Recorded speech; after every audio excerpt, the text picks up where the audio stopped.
Um, it's the opening day of the fall turkey season here in the state of Tennessee, and as you can see, I've been successful this morning. I thought I'd take a minute and just talk to you a little bit about fall hunting and what it's like, because it's real different from the spring. You know, the spring hunts are all about turkeys gobbling, springtime, birds flocking out of the trees, birds strutting, drumming, coming to the call. The the fall hunts are a lot different, and I'd be lying to you if I told you that they were as exciting. It's a lot like deer hunting. Um, a lot of sitting on the stand, or trying to find the turkeys.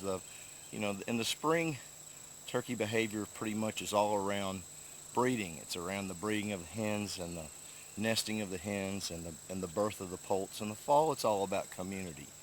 Your turkeys are all flocked up into big groups. Typically, your hens will stay in a group, and your gobblers a lot of times will stay in their own group.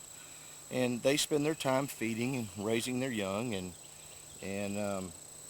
getting pretty big pretty quick. This is actually a poult from this year, and I imagine she weighs probably 13, 14. Pretty big hen. She fooled me. I thought she was a mature hen when I took her. Um, Hunting turkeys in the fall, there are two strategies that I typically use. One is based around good scouting, which is knowing where the turkeys typically are on their feeding patterns, and I set up in ground blinds that are set up. I'm hunting a real good friend of mine, Doc Anderson's farm, and Doc has numbers of ground blinds around this property and trail cameras, and we use those. And he uses these really to get an idea of his turkey patterns. So when I came out here this morning with him, he had seen on his trail cam that there was several groups of turkeys that were coming by in the morning.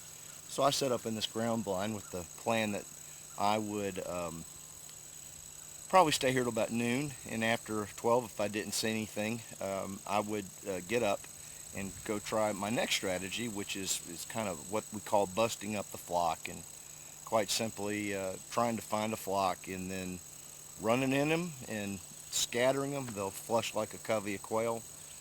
I typically move about 20 or 30 yards away from the flushing site towards the direction where most of them went, and I'll set up and start calling softly using assembly calls like a yelp, lonesome hen yelp, a key run. You can listen to all these calls or examples are on the NWTF, National Wild Turkey Federation website, nwtf.org.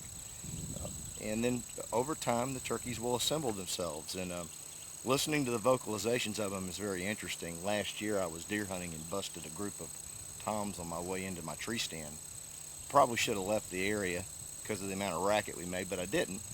And while I didn't see any deer that afternoon, I did get to listen to these toms assemble themselves as they would call from the various areas where they went, and as they moved back together, pretty much came together right under my tree stand. It was fascinating.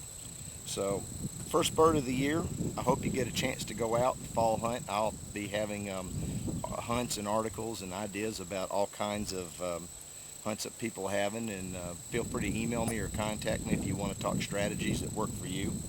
And I hope you're having a great weekend. Until next time, tight lines and strutting toms. Bye-bye.